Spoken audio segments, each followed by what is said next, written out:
We welcome you to Spectrios Speaks, as today we get to talk to two wonderful people from Spectrios Institute.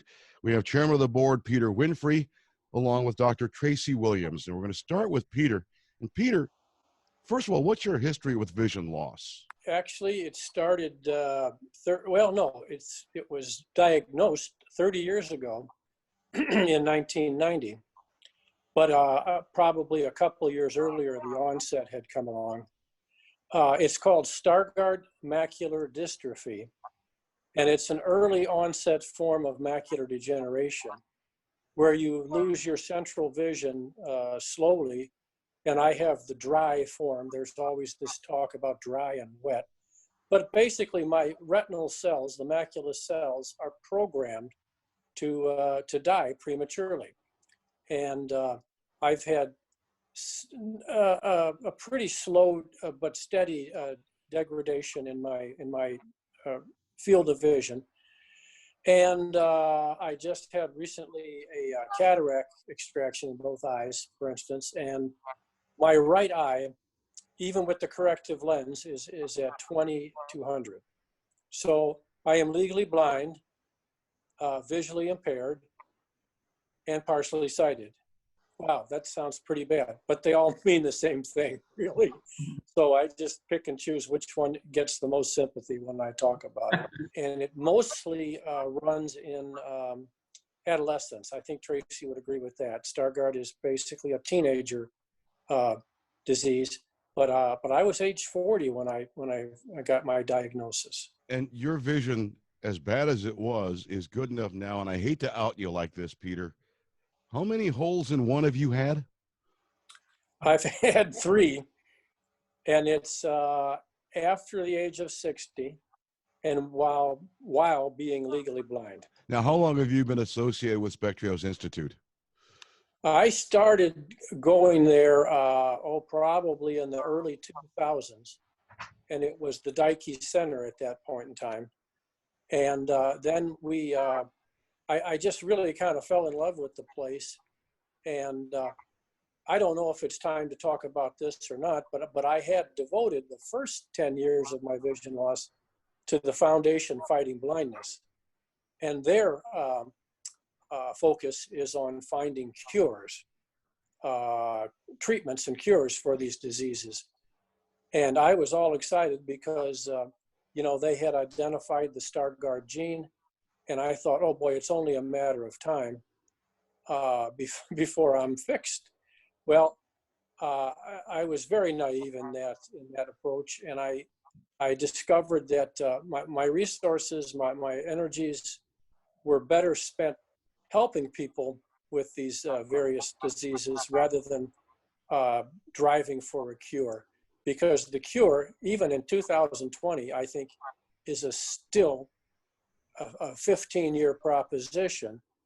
And with the onset of COVID, I think research dollars will be dropping off from eye research into this all-out war against the COVID virus.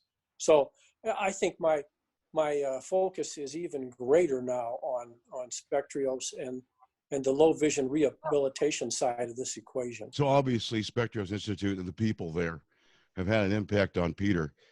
Is that what you, as both a patient and the chairman of the board, are now able to tell other people, Peter? Yes, and Gene, I have always gotten a tremendous energy boost. I'm over there quite a bit.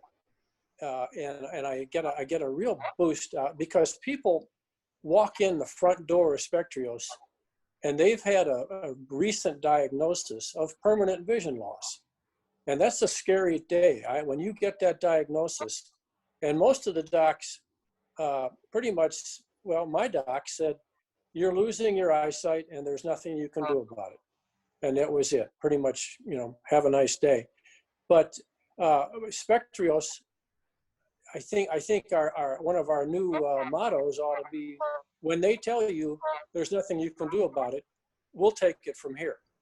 And when people walk out of Spectrios, they realize that they're not defined by their disability. They're defined by what ticks in their head and what beats in their chest. And you also get this feeling that you can connect the dots without really seeing them too well. So that's the mission and the story that I'm so fond of at Spectrios. Is that how House of Hope got its name? Because it kind of sounds like the framework for that. You know, when we were first called the Dyke Center for Visual Rehabilitation, it was because we had this wonderful family, the Dyke family, Edwin and Lois Dyke. And they were actually patients over at the Wheaton Eye Clinic, which is right next door to us. And we initially were founded by the founder of the Wheaton Eye Clinic, Dr. P.K. Geezer.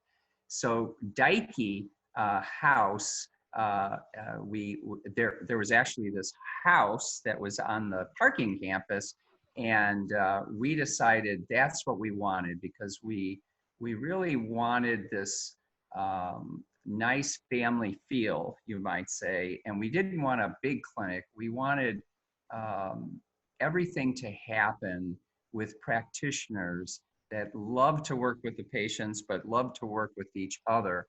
So the Dyke House of Hope, we've kept that because the house was actually built in 2002. The mission was actually started in 1986. And so we decided that we needed a new branding, and the Dyke family was so generous to so many different charities in the Wheaton and DuPage area that we changed the name to this very easy name, the Spectrios Institute. Now you might say, what the heck is Spectrios?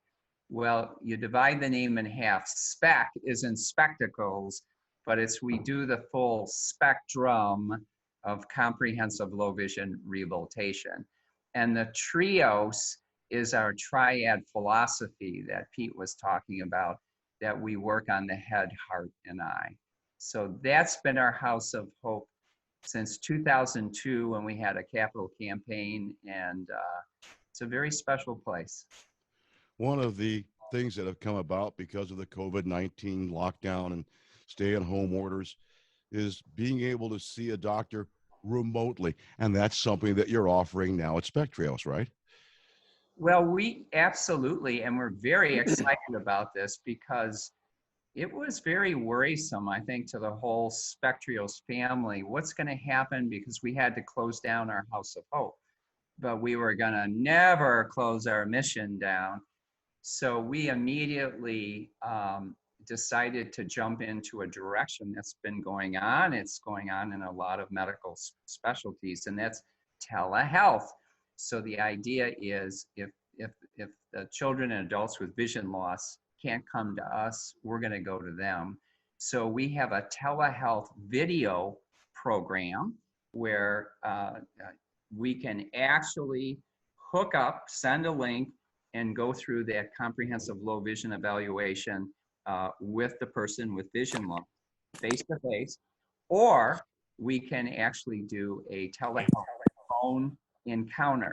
So when we do the phone encounter, that sometimes is a lot easier, but this is the ability of us to still reach that person. And sometimes you may not think that this is such an emergent thing, but sometimes people have just been told that they have a vision loss and there's no cure for it. So you can only imagine the anxiety and sometimes depression, that if you can get early intervention and you can begin to talk with them, they can begin to realize that there's a hope supported by science. This would be a good time to mention, if you'd like more information, please go to spectrios.org. You'll find more information, including a nice, easy how to get started with telehealth and virtual exams. So that takes care of the easy part. Here comes the tough part for both of you. Unfortunately, because of the stay-at-home orders, we got to miss a really good time and a great opportunity to raise funds for Spectrios Institute, and that was the Roaring 2020s Gala.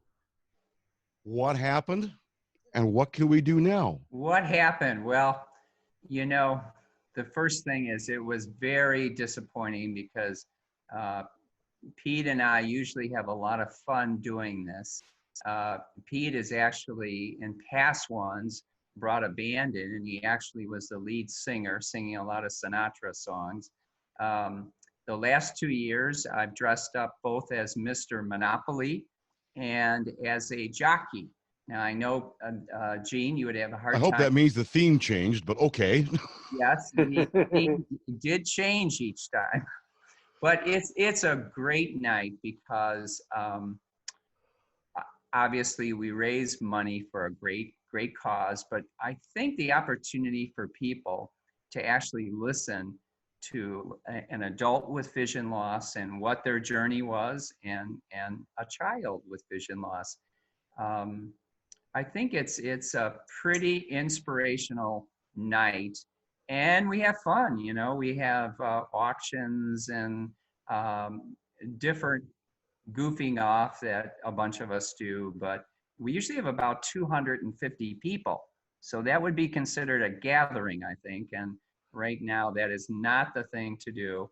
And it's about $100,000, hole in your budget. So it makes your board and staff, especially your development director, scramble. But I've been here for 34 years, and we will definitely find a way to overcome this. We've had already, our sponsors have been just great, and they just said, oh, what the heck, at least we don't have to see you dressing up as some characters, so that'll be great. See, I thought you were going to show up as a flapper, so I was actually looking forward to seeing that. That was it. Yeah. See? So I think it carries on, but you've been involved with our golf events that we've had with the Chicago White Sox. And this But I'm year, not dressing up as a flapper this year either, no. No. You have actually had a chance to golf with a unbelievable professional golfer last year. You really, I think, learned some new golf swings that maybe you had never seen before. But well, I gave him a few swings he hadn't seen before either, so.